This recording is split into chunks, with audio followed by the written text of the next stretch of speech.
ஒருத்தவங்க விரட்டுனா நம்ம பயந்துட்டு ஓடிட்டு போகிறதா மாப்பிள்ள, அவங்களுக்கு திருப்பி அடிக்கணும் மாப்பிள்ள. பிரச்சனை பண்ணால் நம்மளும் பிரச்சனை பண்ணணும். கலகம் பண்ணால் தானே நியாயம் பிறக்கும் அப்படின்னு சாரதா சொல்கிறது சரியா, இப்போ நம்ம பிரச்சனை பண்ணுற இடத்துல இல்லாத அப்படின்னு விஜய் சொல்கிறது சரியா அப்படிங்கிறத காமெண்ட்ஸில் சொல்லிடுங்க ஃப்ரெண்ட்ஸ். வாங்க இப்போ நம்ம வீடியோக்குள்ளே போகலாம். அன்பான இனிய உறவுகளுக்கு வணக்கங்க. ஆனாலும் மறுபடியும் நான் சொல்லிக்கிறது என்னங்கிறத விட என்னோட மனசில் உள்ள ஆசை, ஒரு சந்தோஷமாக சொல்கிறது என்ன அப்படின்னா, ஒரு தூண் அப்படின்னு சொல்லுவாங்கல்ல, அந்த மாதிரி தாங்க விஜயை பார்க்குறேன். விஜயை பற்றி நான் மறுபடியும் பாராட்டிக்கிட்டே இருக்கணுங்க. என்னம்மா கையாளுறாரு தெரியுமா, ஒரு நிதானம், பொறுமை. அவர்லாம் சிங்கத்தை அப்படியே சீறி பாஞ்சா எப்படி வரும், அப்படி குகையிலேருந்து எடுத்து விட்டா அந்த மாதிரி எப்போவுமே இருக்கிற மனுஷங்க இப்போ அப்படி சாந்தமாக அமைதியாக போகிறாருன்னா இனிமேல் பிரச்சனை வேண்டாம், பொறுமையாக கையாளணும் அப்படின்னு காவேரிக்காக பார்க்குறாருந்தாங்க சொல்லணும். என்னம்மா கையாளுறாரு, அப்படியே சாரதா பொங்கி எழுது, காவி கங்கா அங்கிட்டு பொங்குது, பொறுமை அப்படின்ட்டு அப்படியே எல்லா பக்கட்டும் மேனேஜ் பண்ணுறது எனக்கு ரொம்பவே பிடிச்சிருக்குங்க. உங்களுக்கு எப்படின்னு காமெண்ட்ஸில் சொல்லுங்கள். இங்கே பார்த்தா இங்கே வீட்டுக்கு வந்துடுறாங்களா, ஐயோன்னு தலையில் அடிச்சுக்கிறாங்க இங்கே கங்கா எல்லாரும். நாங்கள் அந்த வீட்டை விட்டு போக மாட்டோம், எங்களுக்கு பங்கை கொடுங்க, நாங்கள் போயிடறோம் அப்படி தான் மறுபடியும் சொல்கிறாங்க. ரூமுக்குள்ளே போயிட்டு இதுங்க 3 பேரும் பேசுதுங்க, அதாவது விஜயோட சேர்த்து 4 பேரும். இப்போ என்ன பண்ணுறது, இப்படி போச்சே ஆச்சே பூச்சேன்னு கத்துறாங்க சாரதா.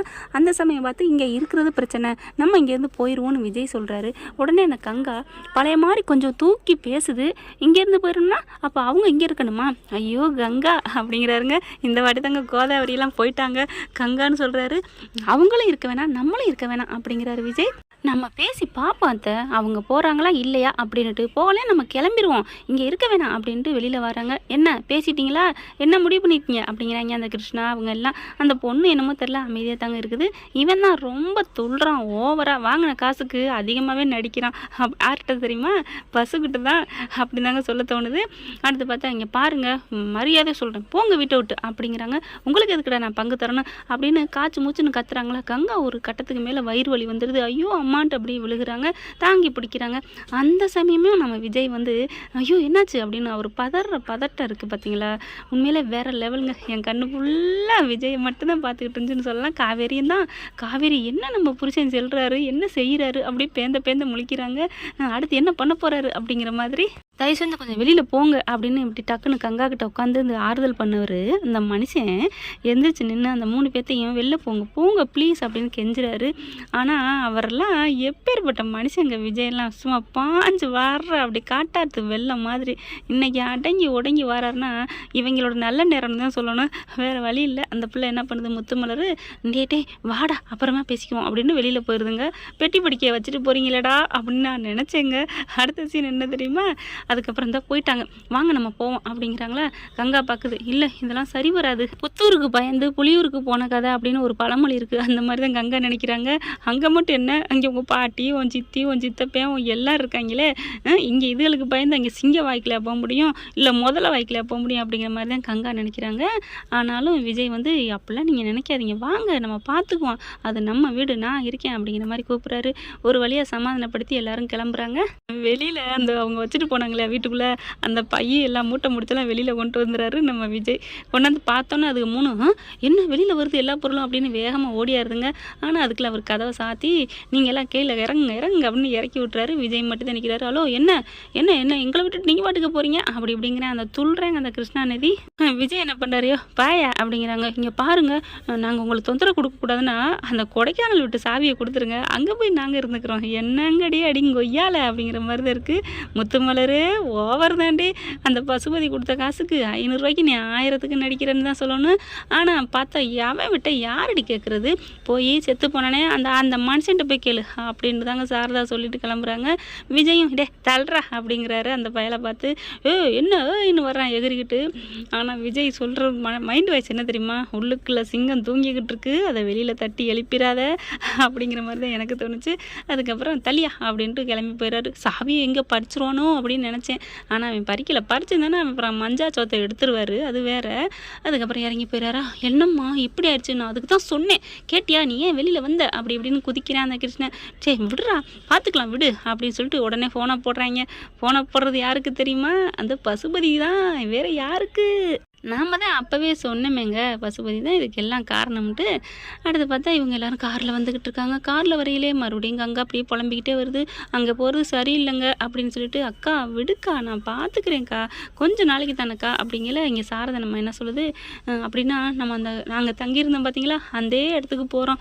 என்ன கெஸ்ட் ஹவுஸ்க்கா அப்படிங்கிறாரு இங்கே விஜய். முன்னாடி வந்து யாரோ நீங்கள் எவங்களோ அந்த இடத்துல தங்க வச்சாங்க. ஆனால் இப்போ என் மாண்புமிகு மாமியார், மாண்புமிகு மச்சினிச்சி, நான் இங்கே தங்க விடுவேனா என்ன அப்படின்னு விஜய் மனசில் நினச்சிட்டு, அதெல்லாம் வேணாம், நீங்கள் நம்ம வீட்டுக்கு வாங்க, நான் பார்த்துக்கிறேன் அப்படிங்கிறாரு.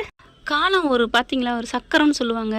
அதாவது சுற்றுதும் பார்த்தீங்களா, அந்த வீட்டில் இருந்துட்டு உன் வீடு வேணாம், உன் மூஞ்சி வேணாம், முகரையும் வேணாம், தூ அப்படின்னு விஜயை தள்ளி மிதித்து துப்பி விட்டு எல்லாரும் வேனில் ஏறி கிளம்புனாங்கல்ல, பாத்திரம் மட்டத்தோடு ஏற்றிக்கிட்டு ஞாபகம் இருக்காங்க. அந்த சீனை நினச்சி பாருங்கள். அந்த வீட்டுக்கு அந்த கெஸ்ட் ஹவுஸில் சாரதா இருக்க போகிறேன்னு சொன்ன கையோட எனக்கு அந்த நினப்பு தாங்க வந்துச்சு. அந்த ஃபுல்லாக துடிக்குது, காவேரி காவேரி என்னை விட்டு போறியா அப்படிங்கலாம். அப்படி இந்த குமரனும் அந்த நிவின் கூட ஒரு செகண்டு, ஏய் என்ன பாத்தியா, நீ என்ன எப்படி பண்ணுன, உனக்கு ஆண்டேன் வச்சானா அப்படிங்கிற மாதிரிலாம் 2 நிமிஷம் பேசினாங்க. எல்லாருமே நம்ம பிள்ளைய துவைச்சி தூருவாருனாங்க தெரியுமா. அந்த பிள்ளைய காவேரியை பார்க்க விட மாட்டேன்னு அப்படியே குமரன் துள்ளுனாரு. அவர் இப்படி கெஞ்சி கெஞ்சி அழுக அழுக அந்த வேன்லேருந்து எல்லாம் மனுஷங்கெல்லாம் போனாங்க. காவேரி பிள்ளையும் தவிக்க விட்டு தான் கூட்டி போனாங்க. ஆனால் ஆண்டேன் பார்த்தீங்களா அதே மண்ணுக்கு அதே காலடியில், அதுவும் அதை விட கஷ்டத்தோட துன்பத்தோட என் தலைவன் காலில் விழ வச்சான் பாருங்க. அடி கொக்கா மக்கா அடிடா தூள்றா அப்படியே பல்ல கடிச்சிக்கிட்டு தாங்க சொன்னேன். உண்மையிலே எனக்கு அன்னைக்கு அந்த மனுஷனை அடித்து இழுத்துட்டு போனாங்க பாருங்க. அதாவது காவேரி அடித்து இழுத்துட்டு போனாங்க. விஜயை அடித்தாங்க, எல்லாம் அடித்தாங்க, நார் அடித்தாங்க, மடிய மனசை அடித்தாங்க. அவர் மேலே அடி வாங்கினது கூட எனக்கு தாங்கலைங்க. அன்னைக்கெல்லாம் எனக்கு அந்த ரிவ்யூவே என்னால் போடவே முடியலைன்னா பார்த்துக்கோங்களேன். அழுகையாக வந்துச்சு. விஜய் அடித்த அடி, அந்த குமரன் துள்ளி துள்ளி அடித்தது, அந்த புள்ள அப்படியே சொங்கி சொங்கி நின்னது எல்லாமே காதலுக்கு ஆத்தானுங்க. எனக்கு இப்போயே கண்ணு கலங்குது. அந்த ஒரு சீனுக்கு இன்னைக்கு வச்சு செஞ்ச ஆண்டேன் அப்படிங்கிற மாதிரி எனக்கு தோணுது. இந்த பிரச்சனை வந்ததெல்லாம் விஜய் காலடியில் விழ வச்சுட்டாங்க பார்த்தீங்களா. என்னங்க சாரதா பூரதான்னுக்கிட்டு என்ன அவங்கள தானே பாட்டியா தானே பூட்டியா தானே. ஏன் இதே காவேரி கோமா இல்லாமல் மனசுக்குள்ள காதலோட கோமா போனாங்க. அதனால அவங்க காவேரி பிள்ளை தப்பிச்சிச்சு. இல்லைன்னு வைங்களேன், எனக்கு இருக்கிற கோவத்துக்கு சரி விடுங்க, ஆண்டவன் மறுபடியும் புத்தியை கொடுக்கணும் இதுங்களுக்கு. ஆனால் இன்னும் கங்காவுக்கு புத்தி வரல. ஆனால் அன்னைக்கு மாதிரி தான் இன்னைக்கு நம்ம செல்லக்குட்டி நம்ம விஜய் ஒரே மாதிரி தான் இருக்கார். அன்னைக்கு அவங்களுக்காக பாசமாக இறக்கமாக இருந்தார், இன்னைக்கு அதே இதோட கூட்டிகிட்டு வந்தார் பார்த்தீங்களா. அங்கே தாங்க நிற்கிறான் சந்திரன் அப்படிங்கிற மாதிரி. என்ன சொல்கிறதுன்னு புரியலைங்க. உண்மையிலே வர வச்சுட்டாங்க பார்த்தீங்களா. தஞ்சாவும் ஆண்டவன் வர வச்சுட்டாங்க விஜய் காலடிக்கு சாரதாவையும் கங்காவையும் எல்லாத்தையுமே. இதைத்தானோட இதுக்கு தானோட ஆசைப்பட்டேன்.